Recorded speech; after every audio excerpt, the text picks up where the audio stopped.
ಮನೋವಿಹಾರಿಣಿ.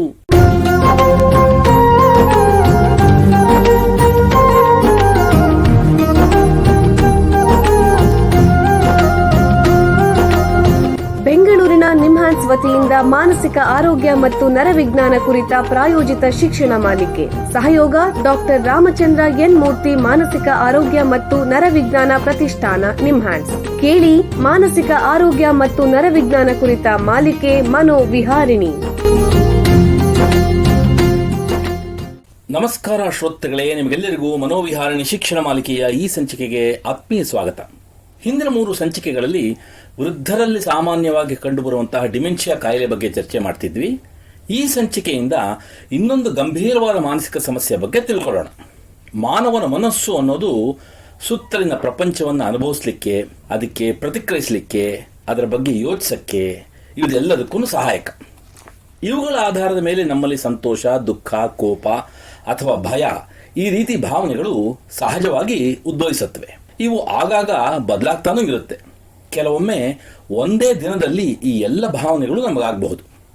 ನಮ್ಮಲ್ಲಿ ಹಲವರಿಗೆ ಈ ಭಾವನೆಗಳ ಏರ್ಪೇರನ್ನು ನಿರ್ವಹಿಸಕ್ಕೆ ಸುಲಭ ಸಾಧ್ಯ. ನಮ್ಮ ಕುಟುಂಬ ಅಥವಾ ಸ್ನೇಹಿತರೊಂದಿಗೆ ಮಾತಾಡೋದು, ವಾಕಿಂಗ್ ಅಥವಾ ವ್ಯಾಯಾಮ ಮಾಡೋದು, ವಿಶ್ರಾಂತಿ ಪಡೆಯೋದು ಅಥವಾ ಹವ್ಯಾಸಗಳಲ್ಲಿ ತೊಡಗಿಸಿಕೊಳ್ಳುವುದರ ಮೂಲಕ ಮನಸ್ಸಿನ ಸಮತೋಲನವನ್ನು ಮತ್ತೆ ಪಡೆಯಕ್ಕೆ ಸಾಧ್ಯ.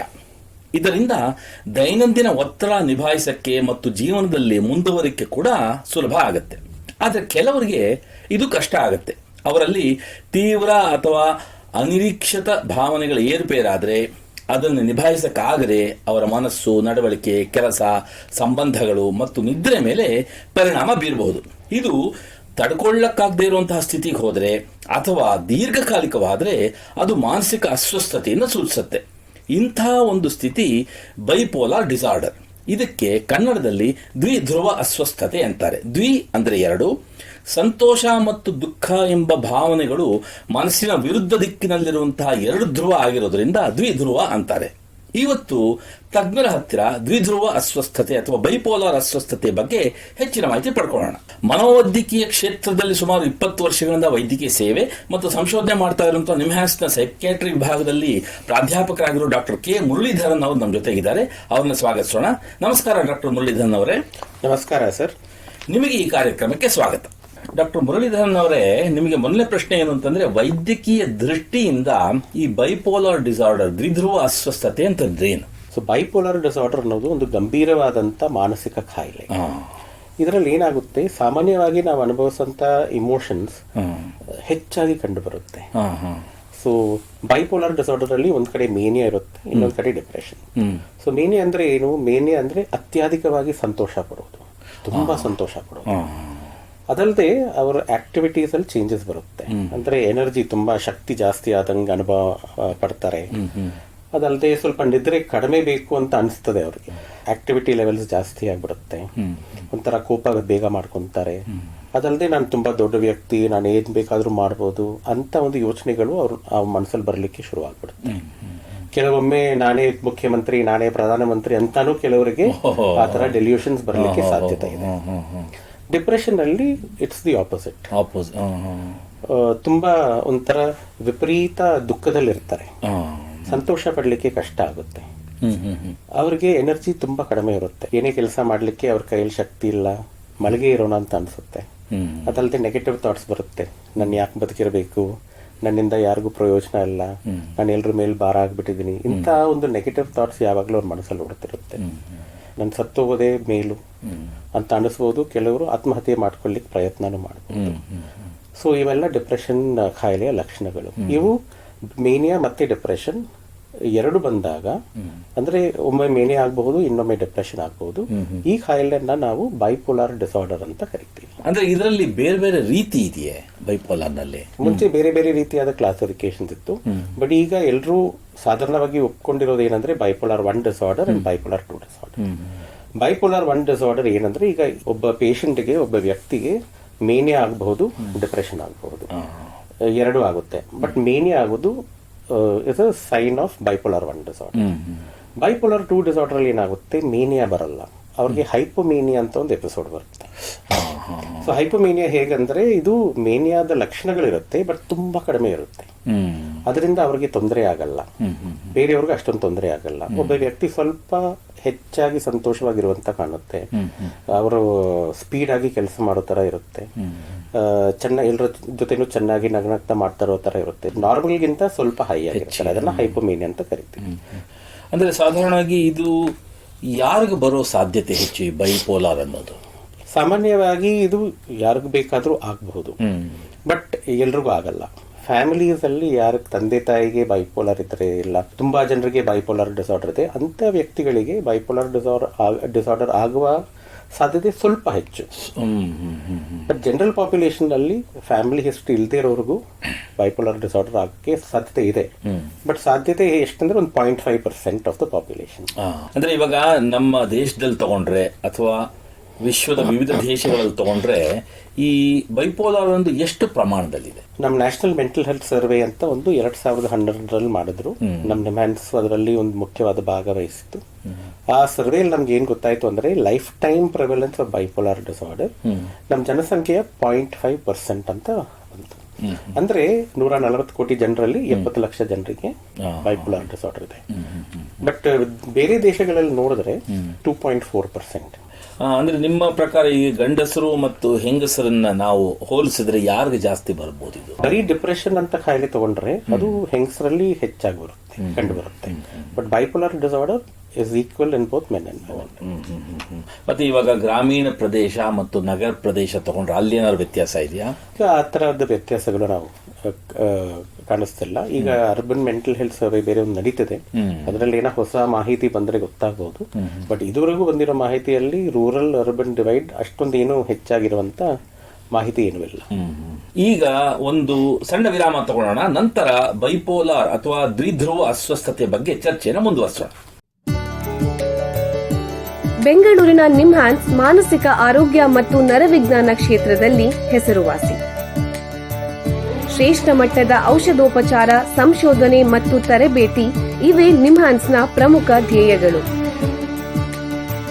ದೇಶದ ವಿವಿಧ ಭಾಗಗಳಿಂದ ಬರುವ ಲಕ್ಷಾಂತರ ಜನರಿಗೆ ಚಿಕಿತ್ಸೆ ನೀಡುವ ನಿಮ್ಹಾನ್ಸ್ಗೆ ರಾಷ್ಟ್ರೀಯ ಪ್ರಾಮುಖ್ಯತಾ ಸಂಸ್ಥೆ ಎಂಬ ಗೌರವ.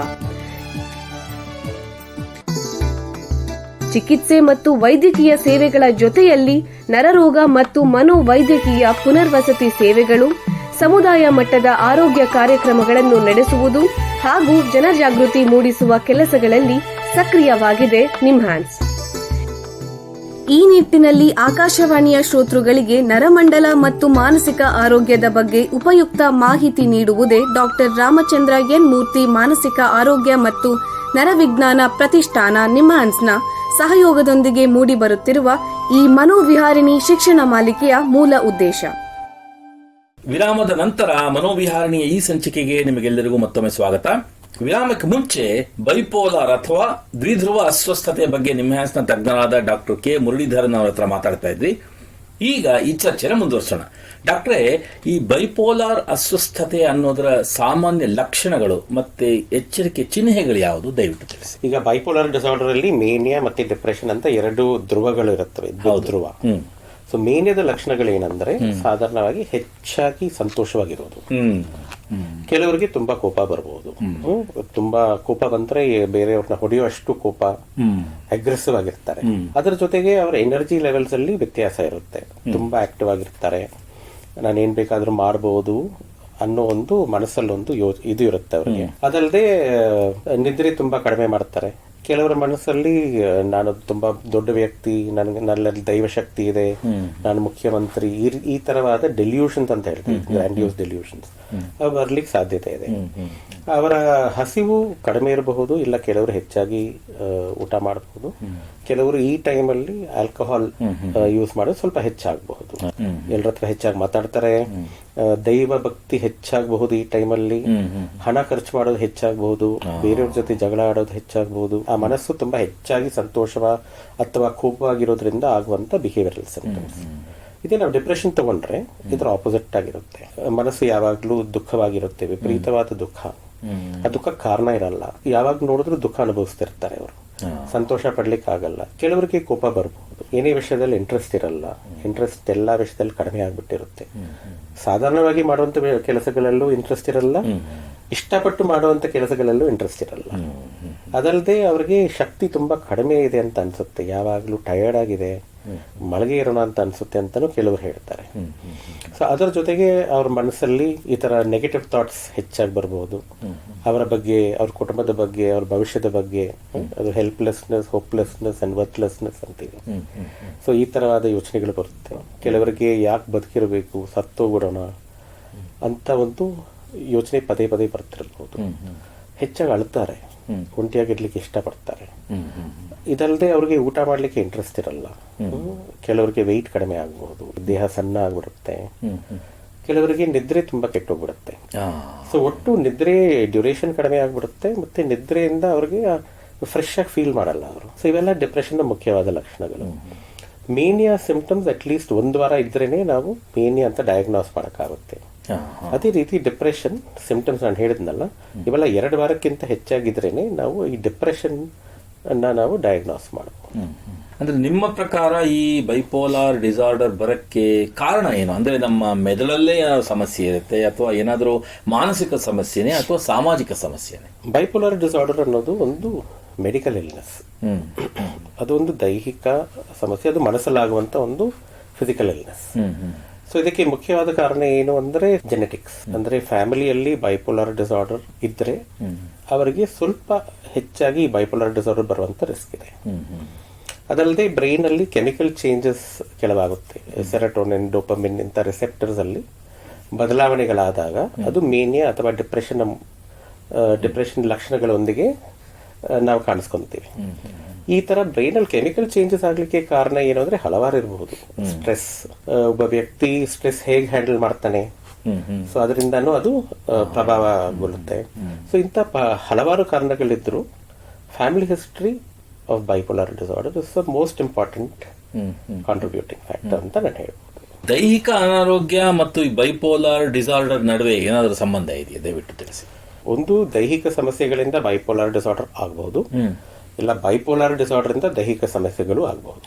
ಮೊದಲು ನಾನು ದೈಹಿಕ ಸಮಸ್ಯೆಗಳಿಂದ ಬೈಪೋಲಾರ್ ಡಿಸಾರ್ಡರ್ ಹೇಗೆ ಆಗಬಹುದು ಅನ್ನೋದಕ್ಕೆ ಒಂದು ಕೆಲವು ಉದಾಹರಣೆಗಳು ಕೊಡ್ತೀನಿ. ಥೈರಾಯ್ಡ್ ಡಿಸಾರ್ಡರ್ಸ್ ಕೆಲವರಿಗಿರುತ್ತೆ, ಹೈಪೋಥೈರಾಯ್ಡಿಸಮ್ ಅಂತವರಿಗೆ ಬೈಪೋಲಾರ್ ಡಿಸಾರ್ಡರ್ ರಿಸ್ಕ್ ಸ್ವಲ್ಪ ಹೆಚ್ಚಾಗಿರುತ್ತೆ. ಕೆಲವರಿಗೆ ಡಯಾಬಿಟೀಸ್ ಇರಬಹುದು, ಅನೀಮಿಯಾ ಇರಬಹುದು, ಮಾದಕ ವಸ್ತುಗಳನ್ನ ಉಪಯೋಗಿಸ್ತಾರೆ, ಆಲ್ಕೋಹಾಲ್, ಕ್ಯಾನಬೀಸ್ ಅಂತವರಿಗೆ ಬೈಪೋಲಾರ್ ಡಿಸಾರ್ಡರ್ ಆಗುವಂತ ರಿಸ್ಕ್ ಸ್ವಲ್ಪ ಹೆಚ್ಚಾಗಿದೆ. ಅದೇ ರೀತಿ ಬೈಪೋಲಾರ್ ಡಿಸಾರ್ಡರ್ ಆದ್ಮೇಲೆ ಕೆಲವರಿಗೆ ಫಿಸಿಕಲ್ ಪ್ರಾಬ್ಲಮ್ಸ್ ಬರೋ ಸಾಧ್ಯತೆ ಇದೆ. ಬಟ್ ಕಾಯಿಲೆಯಿಂದ ಆಗ್ಬಹುದು ಅಥವಾ ಟ್ರೀಟ್ಮೆಂಟ್ ಇಂದಾನು ಆಗಬಹುದು. ಕೆಲವರಿಗೆ ಲಿಥಿಯಂ ಟ್ರೀಟ್ಮೆಂಟ್ ಮಾಡೋದ್ರಿಂದ ಒಂದು ಹಲವಾರು ವರ್ಷಗಳಾದ್ಮೇಲೆ ಹೈಪೋಥೈರಾಯ್ಡಿಸಮ್ ಆಗುವಂತ ಸಾಧ್ಯತೆ ಇದೆ. ಇದಲ್ಲದೆ ಕೆಲವರಿಗೆ ಈ vitamin B12 deficiency, vitamin D deficiency ಇದ್ರೆ ಸ್ವಲ್ಪ ಡಿಪ್ರೆಷನ್ ಆಗುವಂತ ಸಾಧ್ಯತೆ ಹೆಚ್ಚಾಗಿದೆ. ಪೋಷಕರಿಗೆ ಬೈಪೋಲಾರ್ ಡಿಸಾರ್ಡರ್ ಇದ್ರೆ ಅವರ ಮಕ್ಕಳಿಗೆ ಅದು ಬಂದೇ ಬರುತ್ತೆ. ತಂದೆ ತಾಯಿಗೆ ಬೈಪೋಲಾರ್ ಡಿಸಾರ್ಡರ್ ಇದ್ರೆ ಮಗುವಿಗೆ 100% ಬೈಪೋಲಾರ್ ಡಿಸಾರ್ಡರ್ ಬರಲ್ಲ. 10% ರಿಸ್ಕ್ ಇವರಿಗೆ ಬೈಪೋಲಾರ್ ಡಿಸಾರ್ಡರ್ ಆಗಬಹುದು ಅಂತ ಒಂದು ರಿಸ್ಕ್ ಇದೆ. ತಂದೆ ತಾಯಿಗೆ ಒಂದು 5 ಜನ ಮಕ್ಕಳಿದ್ರೆ ಎಲ್ರಿಗೂ ಬೈಪೋಲಾರ್ ಆಗಲ್ಲ, ಒಬ್ಬರಿಗೆ ಆದ್ರೆ ಆಗಬಹುದು.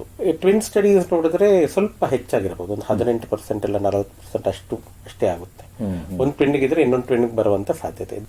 ಬಟ್ ಫ್ಯಾಮಿಲಿ ಹಿಸ್ಟ್ರಿ ಇದ್ದಲ್ಲಿ ಒಂದು 10 to 18% ರಿಸ್ಕ್ ಅಷ್ಟೇ ಇರೋದು. ಬಹಳ ಉಪಯುಕ್ತ ಮಾಹಿತಿ ನೀಡಿದ್ರ. ನೋಡಿ, ನಿಮ್ಮ ಹತ್ರ ಮಾತಾಡ್ತಾ ಕಾಲ ಕಳೆದಿದ್ದೇ ಗೊತ್ತಾಗ್ಲಿಲ್ಲ. ಇಲ್ಲಿಗೆ ಸಂಚಿಕೆ ಮುಗಿಸುವಂತ ಸಮಯ ಆಗ್ತಿದೆ. ಡಾಕ್ಟರ್ ಮುರಳೀಧರನ್ ಅವರೇ, ಎಲ್ಲ ಕೇಳುಗರಿಗೆ ಬೈಪೋಲಾರ್ ಅಥವಾ ದ್ವಿಧ್ರುವ ಅಸ್ವಸ್ಥತೆ ಬಗ್ಗೆ ಉಪಯುಕ್ತ ಮಾಹಿತಿ ನೀಡಿದಿರಾ. ನಿಮಗೆ ಎಲ್ಲರ ಪರವಾಗಿ ಧನ್ಯವಾದಗಳು. ಶ್ರೋತೃಗಳೇ, ಮಾನಸಿಕ ಆರೋಗ್ಯ ಮತ್ತು ನರವಿಜ್ಞಾನದ ಬಗ್ಗೆ, ಅದರಲ್ಲೂ ಬೈಪೋಲಾರ್ ಅಸ್ವಸ್ಥತೆ ಬಗ್ಗೆ ಇನ್ನೂ ಹೆಚ್ಚಿನ ಮಾಹಿತಿಯೊಂದಿಗೆ ಮನೋವಿಹಾರಣೆ ಮುಂದಿನ ಸಂಚಿಕೆಯಲ್ಲಿ ಭೇಟಿಯಾಗೋಣ. ನಮಸ್ಕಾರ. ಇಲ್ಲಿಯವರೆಗೆ ಬೆಂಗಳೂರಿನ ನಿಮ್ಹಾನ್ಸ್ ವತಿಯಿಂದ ಮಾನಸಿಕ ಆರೋಗ್ಯ ಮತ್ತು ನರವಿಜ್ಞಾನ ಕುರಿತ ಪ್ರಾಯೋಜಿತ ಶಿಕ್ಷಣ ಮಾಲಿಕೆ ಮನೋವಿಹಾರಿಣಿ ಕೇಳಿದಿರಿ. ಸಹಯೋಗ ಡಾಕ್ಟರ್ ರಾಮಚಂದ್ರ ಎನ್ ಮೂರ್ತಿ, ಮಾನಸಿಕ ಆರೋಗ್ಯ ಮತ್ತು ನರವಿಜ್ಞಾನ ಪ್ರತಿಷ್ಠಾನ, ನಿಮ್ಹಾನ್ಸ್. ನೆರವು ಡಾಕ್ಟರ್ KS ಮೀನಾ, ನಿಮ್ಹಾನ್ಸ್. ಮಾನಸಿಕ ಆರೋಗ್ಯ ಶಿಕ್ಷಣ ವಿಭಾಗ, ನಿಮ್ಹಾನ್ಸ್ ಹಾಗೂ ನಿವೇದಿತಾ BS, ನಿಮ್ಹಾನ್ಸ್. ಸಂಗೀತ ಸಂಯೋಜನೆ ಕೆ. ಕಲ್ಯಾಣ್. ಪರಿಕಲ್ಪನೆ, ನಿರೂಪಣೆ ಮತ್ತು ನಿರ್ಮಾಣ ಡಾಕ್ಟರ್ MM ಶ್ರೀನಿವಾಸ್ ಭರತ್, ನಿಮ್ಹಾನ್ಸ್. ನಿಮ್ಮ ಸಂದೇಶಗಳನ್ನು ಕಳಿಸಬೇಕಾದ ದೂರವಾಣಿ ಸಂಖ್ಯೆ 7899105524. 7899105524. ವಾಟ್ಸ್ಆಪ್ ಸಂದೇಶಗಳು ಮಾತ್ರ. ಈ ಕಾರ್ಯಕ್ರಮದ ಮುಂದಿನ ಸಂಚಿಕೆ ಮುಂದಿನ ವಾರ ಇದೇ ಸಮಯಕ್ಕೆ ಮನೋವಿಹಾರಿಣಿ ಮಾಲಿಕೆಯಲ್ಲಿ.